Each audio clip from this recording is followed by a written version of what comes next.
Ladies and gentlemen, it is with great pleasure that I stand before you today to share what I consider one of the most revealing insights of my life's journey. Throughout my career, I've had the privilege of delivering countless speeches, sharing wisdom, and guiding individuals on their path to success. But today I want to delve deeper to uncover the essence of what drives us, what propels us forward in our quest for greatness. This speech is not just about imparting knowledge, it's about peeling back the layers of human potential, about unlocking the secrets to personal and professional fulfillment. It's about delving into the core of our being and uncovering the principles that govern our thoughts, actions, and ultimately our destinies. We will explore the depths of the human psyche, uncover the keys to unlocking our full potential, and embark on a path toward becoming the architects of our own destinies. Welcome to one of Brian Tracy's most revealing speeches. Welcome to a journey of enlightenment, empowerment, and endless possibilities. Earn more money and more time. Brian Tracy, when it comes to achieving your personal and business goals, money tends to be a major focus for measuring success. The money mindset is essentially your attitude toward cash, so developing a positive mindset about money is crucial for success and overall well-being. To create a positive mindset around money, you must rid yourself of all limiting beliefs that prevent you from taking action, and then start looking at the world through an opportunistic lens to achieve abundance in your life. If you want to discover a positive mindset about money, but what is a positive mindset towards money? If changing your thinking about money is a priority, you'll first want to understand what even is a way of thinking about money. A money mindset is a fundamental attitude you have about your finances.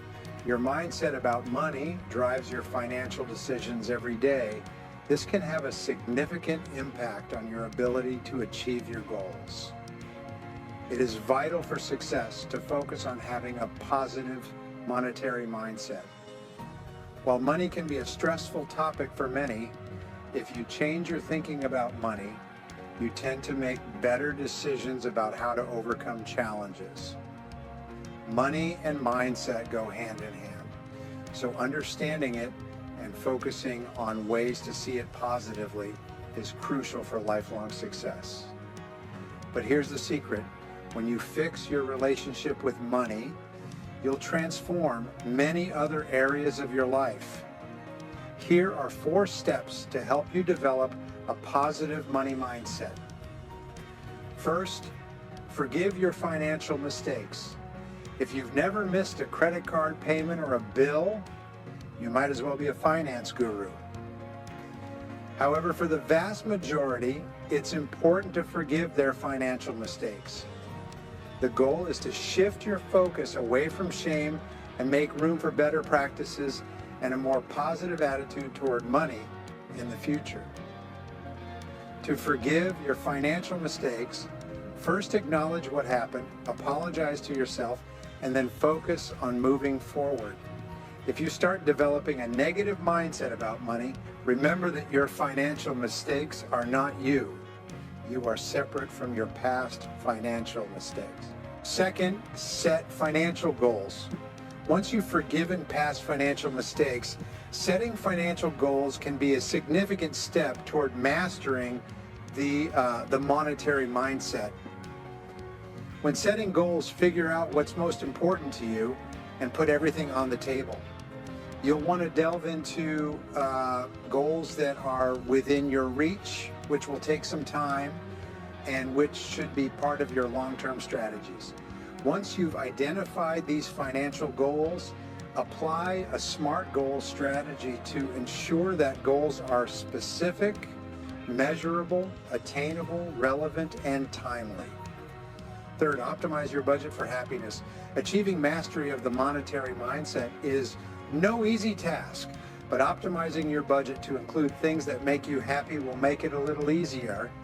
If a gym membership or dining out makes you happy, plan your budget accordingly to include these things. If you don't feel deprived, budgeting will feel less like a chore.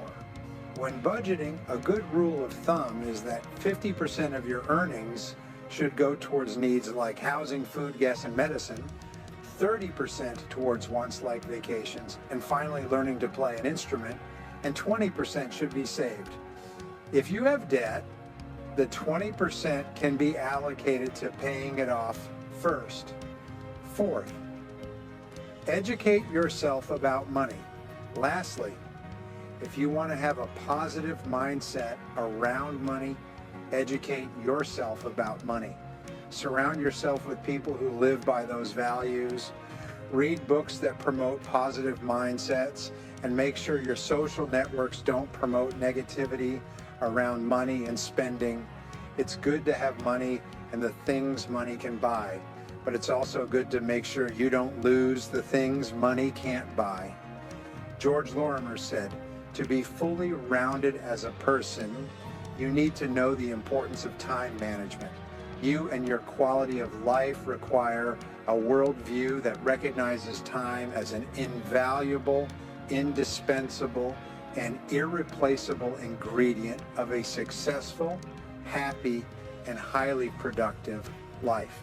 You need an attitude toward time as something more than the clock or the calendar. Get rid of all your time wasters. Time is the most precious currency we possess, and it's crucial to safeguard it with the utmost care. Every moment lost is an opportunity missed, and as such, we must employ our intelligence to maximize our use of time and seek to expand it whenever possible, leaving no room for wasteful endeavors." One effective strategy is to leverage financial resources to buy back time. Money may come and go, but time is irreplaceable. Therefore, it's prudent to delegate low-value tasks to others, freeing ourselves to focus on activities that truly matter, be it spending quality time with loved ones, pursuing our passions, or driving our professional endeavors forward. If your desired income is to 25 per hour, then any task not yielding at least this amount should be delegated. By outsourcing tasks that can be done more efficiently by others, we reclaim valuable hours to invest in endeavors that yield greater returns, both personally and professionally. Moreover, extending the principles of effective time management to our personal lives is equally crucial.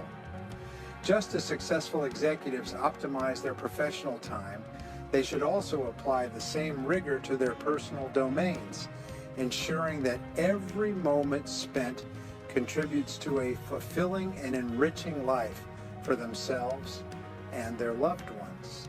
They encourage them to hire housekeepers, gardeners, and personal assistants to do chores and run errands. They buy their freedom to be able to enjoy a better quality of life and spend more time with family and personal activities. The reward for both parties is often extraordinary. Improve your time management skills. Keep track of how efficiently you use your time. The more you think about how you're spending your minutes and hours, the better and more accurate you'll be at time management. Because they don't control the use of time, most people aren't even aware of how much time they waste every hour. Get a wristwatch with an alarm that goes off every 15 minutes. Every time the alarm goes off, stop and observe yourself. Look at what you're doing. At that moment, if possible, keep track of time and write down what you're doing. Every time the alarm goes off, regularly ask yourself, is what I'm doing right now the best use of my time? Life is all about attention. The more attention you pay to how you use your time and your biggest time wasters, the more efficient and productive you're likely to be. The more aware you are of the fleeting nature of time, the better you'll use it while increasing your quality of life. Read books. Your feelings about money directly affect your financial reality, while your parents and other external influences have ingrained various types of beliefs about money in your head. The good news is that your thoughts about money can change. The key is to constantly feed your mind with new and positive content that will teach you how to think about money in a completely new way. Books about money, mindset foster positive money spending habits and budgeting, which are imperative for your money mindset training. Inspire yourself with quotes. Surrounding yourself with motivational and informative quotes will help you have the right money mindset.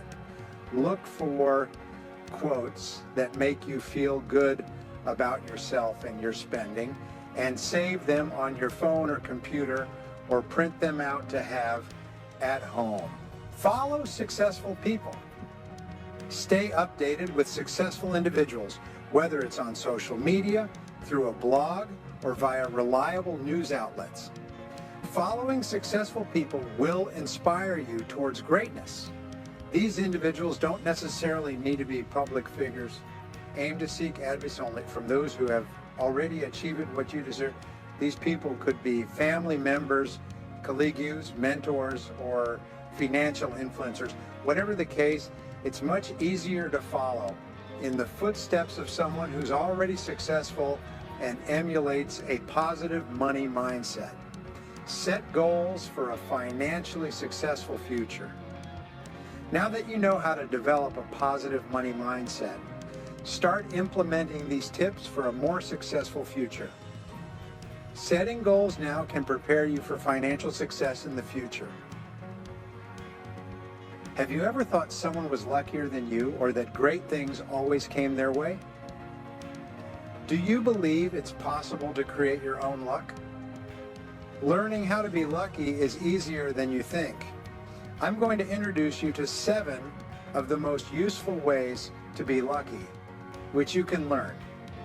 Each of these luck factors can quickly be incorporated into your life and can literally double its effectiveness and results in a very short period of time. Now you can create your own luck. 1. Clarity. The first of these factors for creating your own luck is simply clarity. It simply means you know exactly what you want, and is perhaps the most important luck factor of all, at least in the beginning. The more defined you are about what you want, the more alert and aware you'll be of opportunities and possibilities to achieve it faster. Be absolutely clear about what you want. All successful people are absolutely clear about who they are and what they want and what they need to do to get from wherever they are to where they want to go. Unhappy and unsuccessful people, on the other hand, are usually quite confused about what they stand for and believe and what they really want in their lives. As the old saying goes, you can't hit a target you can't see. Lucky people seem to have very clear goals and the steps they'll have to take to achieve them.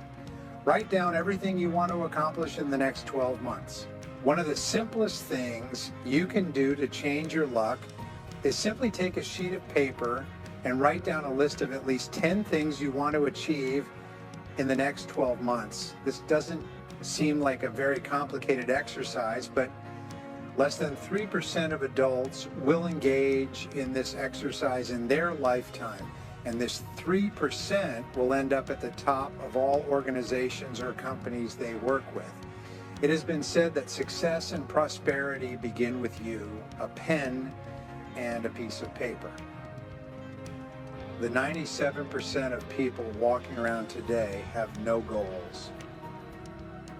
The mere act of putting pen to paper and determining the 10 things you want to achieve over the next 12 months immediately moves you into the top 3% of people living today. All you need are 3 to 5 minutes.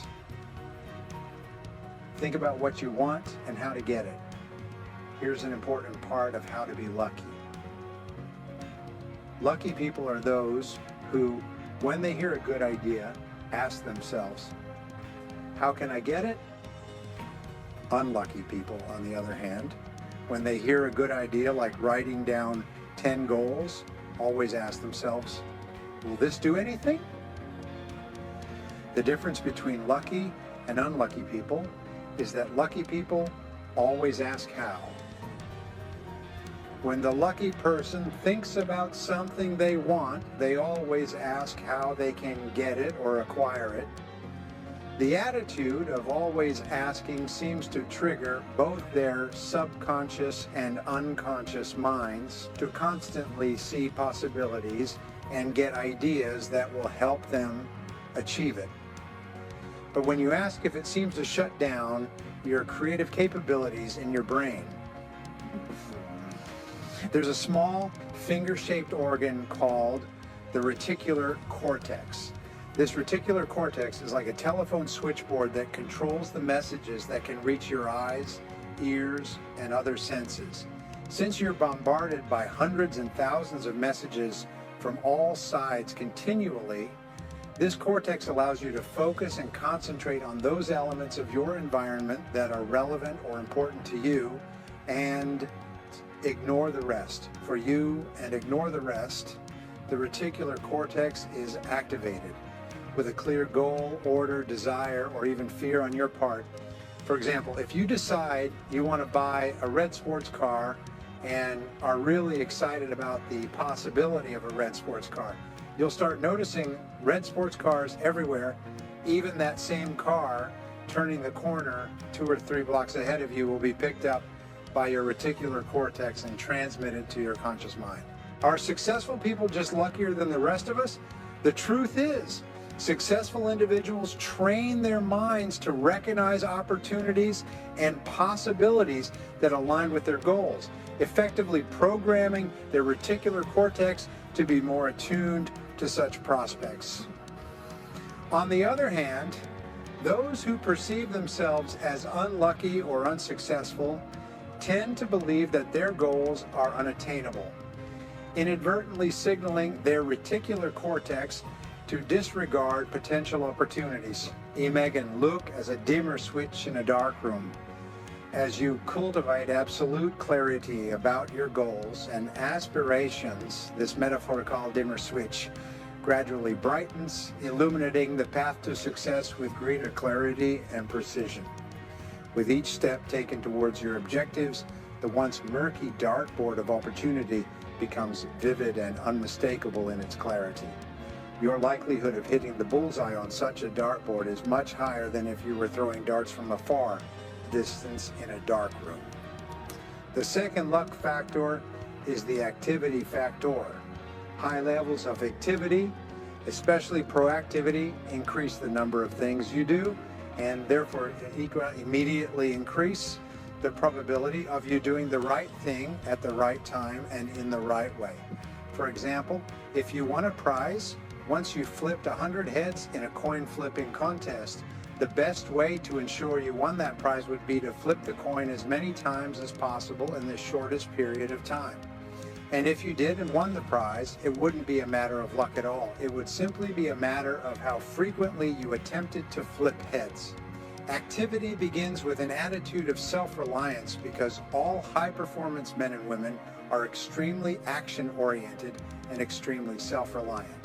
They look to themselves for solutions to their problems. They realize that no one is coming to the rescue. When you see yourself as completely in charge of your own life, your own career, your own health, your own family, and your own finances, you stop looking for others to do things for you.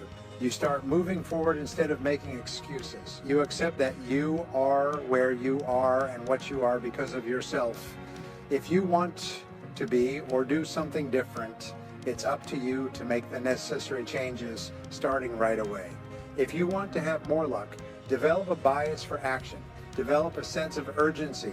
Take action, get to work, move fast. The faster you move, the more energy you have. The faster you move, the more experience you gain. The faster you move, the more results you'll get and the more success will come. 3, mastery. Another excellent way to have good luck is mastery. and it always has been. Knowledge and know-how are the keys to success. You will always be paid in direct proportion to what you do, how well you do it, and how difficult it is to replace you. We have moved from the era of labor to the era of mental power. Your level of knowledge and skill in your chosen field will determine your luck and success in that field as much or more than any other quality. Become a master in your field. Today, people are not paid for their position or seniority, but for their performance and results. The better you are, the more luck you will have. Your job is to decide to join the top 10% in your field and then pay any price and invest the time necessary to get there. The luck factor of mastery can do more to help you achieve great success than perhaps any other factor. On the other hand, you can have all the opportunities in the world. But if you're not really good at what you do, the opportunities will slip through your fingers. 4, energy. Energy is another key way to have more luck. All successful people seem to have much more energy than unsuccessful people. They get up early in the morning and start faster, work more hours during the day and night, invest time in themselves and their careers during evenings and weekends. Writer Stephen Leacock once said in a quote about good luck, "I believe in luck, and the harder I work, the more luck I have." The more you work, the more you do. The more you do, the more you will attract the attention of people who can open doors for you and help you ascend even further and faster. There's nothing like a reputation for hard work to put you on the fast track of any career you choose. 5, personality. Personality is key to learning and being lucky. The more positive, optimistic, and cheerful you are, the more people will want to be around you and help you in any way they can. Lucky people also tend to be happy and positive individuals. They get along well with others and have broad networks of friends and contacts in a variety of different areas. The more people you know and who know you positively, the more likely you are to meet the right person at the right time to open the right door to the right opportunity. You'll find that almost every lucky incident in your life seems to be accompanied by a person who is standing there at that moment, either with advice or with a hand on an open door. The entire lives of many people have changed because of a casual remark or a friendly acquaintance who has given them a key piece of information or an opportunity that has allowed the lucky individual to progress more in a couple of years than many people do in their lifetime. The word most frequently used to describe successful people is the word nice. Let's talk about the power of character and integrity. When you consistently demonstrate goodness and kindness, you'll find that people are naturally drawn to support you. At the core of this lies the timeless principle of treating others as you wish to be treated. By embodying positivity, you activate the law of attraction, attracting circumstances and individuals aligned with your best interests. It's a simple equation. The kinder you are, the more fortunate you become. 6, honesty and integrity. These qualities aren't just admirable, they're essential for building meaningful relationships and effective leadership. Think about the people you admire and trust the most. They're likely individuals of unwavering integrity. Shakespeare captured this sentiment eloquently in the phrase, "To thine own self be true." Being authentic and truthful with yourself forms the cornerstone of personal integrity. In business, honesty and integrity are non-negotiables, serving as the bedrock of success across industries. Now let's discuss 7, intensity, a defining trait of highly successful individuals. In any competitive arena, those who demonstrate unwavering dedication and persistence often emerge victorious. The more fervently you pursue your goals, the more likely you are to uncover the necessary strategies for success. This means putting in the extra hours, exploring various avenues, and continuously expanding your knowledge and skills. With intensity and perseverance as your allies, you become an unstoppable force capable of overcoming any obstacle in your path. When you become a positive and cheerful person, known for your high character and integrity, you put yourself on the side of the angels. And when you back every desire and goal with unwavering confidence and persistence and keep moving forward no matter what adversity, you will turn out to be one of the luckiest people in the world. You make your own luck, create the life you want, and as a result, your future will be limitless. A boy becomes a man when a man is needed. I've seen 40-year-old boys because a man was never needed. You're about to hear a life-changing speech from Brian Tracy. Relax, take notes, and watch this entire video so you don't miss anything that could have a big impact on your life. Taking control of your life is one of the most important decisions you'll make.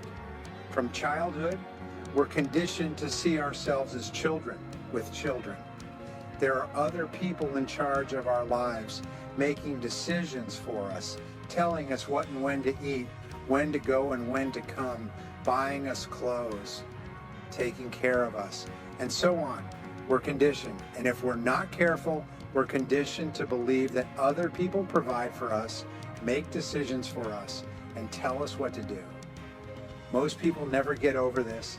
They never make the transition from child to adult. When they grow up, they think someone else should take care of them. A boss, an employer, and worst of all, a government. The government should provide for me, and I don't care how they do it, but I think they should take care of me. So we remain as children all our lives. Steck wrote a book many years ago that I was asked to study in high school. It talks about a young man who now has to make a big decision, and his friend says, "But he's just a boy." She replies, "A boy becomes a man when a man is needed. I've seen 40-year-old boys because a man was never needed." And it's the same. A woman becomes a woman when a woman is needed. There are women in their 40s and 50s because a woman was never needed. They would always look to someone else. So we say the motto of the fully responsible person is, if it is to be, it's up to me. We don't look to other people as solutions to our problems. As Henry Ford said, never complain, never explain. In other words, if you're not happy with something, change it, but don't complain. Complaining is a sign of weakness, but it's also a sign of victimization. A person who complains is basically saying, I'm a victim, I'm weak, I'm small, I'm ineffective, I'm a child, please pity me. And what this does is undermine your self-esteem. It simply takes away all your motivation and self-confidence. Even the choice of words can be very detrimental. We say there's a deep valley between maturity and immaturity called the valley of excuses. And this is one of my contributions. We say that in life you come to a valley and a canyon where the valley is childhood and immaturity, and on the other side is adulthood and maturity. Where this is the canyon, you come to this point and you have to make a decision to make the big leap. But what most people do is they timidly take the leap and try to cross the canyon of excuses. They try to cross it in 2 jumps and end up in the valley of excuses. The valley of excuses is one of the biggest obstacles to success in adult life. We make excuses often. I say that 80% of the population goes to Someday Island. Every time they think about a change they want to make in their lives, they think, someday I'll do it. Someday I'll write it down. Someday I'll buy that book. Someday I'll improve my skills. I'll lose weight. I'll get out of debt. And someday I'll change my bad relationship. And so on. And then they end up in the valley of excuses. So your job as a fully functional adult when you get here is to make the leap to the other side. And once you've made the leap to the other side, there's no turning back. And this leap of accepting total responsibility for your life is scary, which is why most people don't do it. It's also exciting because it frees you to say, I'm in charge of my own life. I'm the one in charge. So your job is to jump over the valley of excuses, accept total responsibility for your life, and never look back. Looking back, we say that excusitis, which is an inflammation of the excuse-making gland, is invariably fatal to success. The reason people aren't successful is because they have excuses. You can't imagine a leader crying, complaining, and making excuses. As Mark Twain said, there are 1,000 excuses for failure, but never a good reason. So one of the things we do is there are no more excuses. Either you do it or you don't. Join or jump, but I don't give excuses. We say that accepting responsibility is not optional, it's mandatory. I mentioned it before, but I can't be too emphatic that you can only give up control. You can't give up responsibility. You're still responsible for yourself throughout your adult life. You can give up control by trying to make someone else responsible for your life. And you do. And then you wait to be told what to do or not to do, or to get a raise, or to be promoted, or demoted, or hired, or do something else. Or you can accept responsibility, and accepting responsibility is mandatory. You can't move forward. You're literally stuck in your tracks, almost as if there's a wall in front of you, until you accept responsibility and make the leap, and never give another excuse again. We say that the word responsibility can be broken down into two words, response and ability. It's your ability to respond. The challenge response theory in history is a fascinating part of history that I discovered when studying the work of Gunnar Myrdal, who received an award from the Academy for his work. He said that every civilization in history, better point this out, I don't want to rush you, okay? Said that every civilization in history started with a small tribe, as small as 3 people. The history of the Mongols, the Mongol Empire, which was the largest empire in the history of man on earth, stretching from the Sea of Japan to the Danube in Europe and across the Middle East and all of China and half of India, began with 3 people. Genghis Khan, whose name was Temujin, his brother, anyway, they were 3. They tried to be eliminated. They encountered the Gobi Desert and hid. What Temujin did was look for the tribe he was part of, and so on.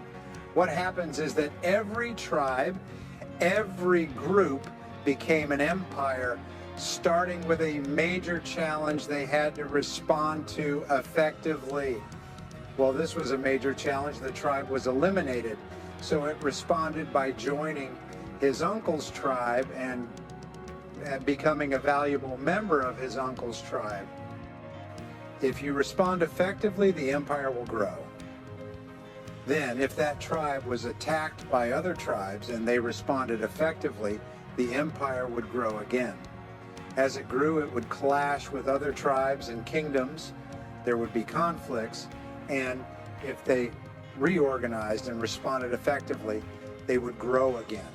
This would continue until they could no longer had the will to respond. Of the last 26 civilizations in history, 25 collapsed from within.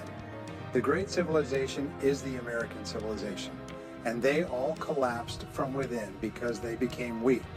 They collapsed as Rome collapsed with bread and circus, welfare for the masses, buying them off with massive taxes on the productive, until finally they weakened from within, and the barbarians came from outside and took the city, and the Roman Empire disappeared. In our lives, every time we effectively respond to a challenge, we grow stronger, more resilient, more confident, and more powerful. So the only thing we can be sure of is that challenges in your life will be an ongoing series. They'll come like waves in the ocean, problem after problem after problem. The only question is whether we can effectively respond. And if you do, you keep growing. As soon as we stop effectively responding to life's challenges, we start collapsing inward. So every time you face a challenge, you just say, well, here we go again. This is what I do. I effectively respond to challenges. And the wonderful thing is, I learned this in metaphysics. Make the decision that no matter what happens, you will respond effectively. And program yourself in advance that no matter what happens, you will respond effectively. No matter what problem you have in life, you take and accept responsibility and respond effectively. If you make that decision in advance, when the problem occurs, it's like they press the automatic button and you're already geared up to respond effectively. You don't even have to think, what should I do in this situation? You just respond effectively. You don't get angry, you don't get sad, you don't cry, you don't take it out on other people. What you do is say, it's a problem, so we respond effectively. We move forward from here. Very, very important. This attitude is the attitude of a leader. Civilizations grow and decline to the extent that they face challenges and respond effectively, just as individuals grow or decline to the extent that they face challenges effectively. The three areas of life where responsibility is essential, first, are in the political realm. The more you vote for politicians to do things for you, the more you give politicians control. And unfortunately, every civilization in history has chosen politicians who promise to rob Peter to pay Paul. And as they say, when someone promises to rob Peter and pay Paul, they'll always have Paul's support. Basically, this is modern politics in the Western world today. Japan has almost collapsed. Because of this, most other Western countries are in a state of bankruptcy or collapse because politicians are too weak not to give people what they want, which is free money. So every time you vote for someone who promises to give free money to other groups, remember, they'll get it from you. And what happens is that the less money you have, the less power you have over your own life. The second area has to do with the economic world. The economic world is where you become an economic adult. As an economic adult, you take control of your own career. You make your own career decisions. You don't wait for someone else to give you a job and a place to sit and tell you what to do and what not to do. You see yourself as self-employed. You see yourself in charge of your own personal career. I write about this regularly. I make books and articles about it because there are a lot of people going through unemployment. And what they do is go from hat to hat saying, like, please hire me. Please give me a place out of the cold. Please give me money for something. Instead of taking control of their lives, they look to someone out there who's supposed to be responsible for them. And this just makes you a child. And you shift the focus from your parents' childhood to your boss. And your boss becomes your new parent. And the third area is health and well-being. Many of us don't take good care of our bodies. We expect the doctor to take care of us once we get sick. If there were no doctors, or if you were in a place where doctors were very hard to find, you would probably take much better care of your health.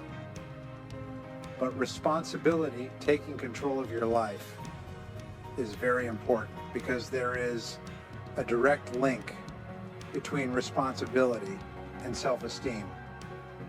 The more responsibility you accept, the more you like yourself and the more powerful you feel. On the other hand, the more you blame your problems on other people, the weaker you feel and the less you like yourself. They both decrease together. High responsibility, high self-esteem. Low responsibility, low self-esteem, low self-confidence, low potential to achieve everything you want for yourself. So we say the important key is this: you're always free to choose the quality of your emotional life. You're always free to choose the quality of your emotional life, your physical life, and your financial life. Now, this is pretty remarkable, isn't it? It's your choice. Barbara and I realized this many years ago. Our daughter Christina confronted us and said we couldn't watch her all the time. We were setting boundaries, rules, telling them what to do and to call us here and everything else. You can't watch over me all the time. I'm going to make my own decisions. You just have to trust that you've raised me well enough, she said. And we said, all right, from now on, make your own decisions, and we'll support any decision you make 100%. That has become the mantra in our family. Any decision you make, we support you 100%. I have a little joke with my kids. I tell them I've never forced them to do anything, and I've never forbidden them to do anything, and they have to agree. I've never compelled them to do this, and I've never prohibited them from doing that. Unless, of course, they want to spend vast amounts of my money, in which case we'll just have a longer conversation. But I've always encouraged them to make their own decisions. I don't always agree with their decisions, but I always back them 100%. And most of the decisions they've made have turned out to be very good. It's amazing how right their decisions are when they're responsible for making them. Would you agree with that? Would you agree? Okay, my son is here, and he told me not to mention it. So I won't mention that he's here. I won't mention that my son, Israel, might be sitting right next to you. You never know which chair he's in. Well, you're always free to choose the quality of your life. You're always free to make your own decisions, and that's important. Does that mean you always make good decisions? No, but you always know they support you 100%. And there's nothing more wonderful than knowing the important people in your life support you 100%. Does that mean you always make good decisions? No, but you know they'll back you 100%. And you know if the decision doesn't work out, they'll change that decision very quickly. It'll be reversed very quickly if it's your decision. As we come to the close of this speech, I urge you to carry forward the insights and revelations gained here today. Remember, knowledge without action is merely potential, but knowledge applied is power. Take the wisdom you've received and let it ignite a fire within you, propelling you toward your goals with unwavering determination. Remember that you hold within you the power to shape your own destiny, to create the life you envision. So, embrace the challenges that come your way as opportunities for growth, and never forget the immense potential that lies within you. Thank you for joining me on this journey of exploration and enlightenment. May you go forth with courage, confidence, and an unwavering commitment to becoming the best version of yourself.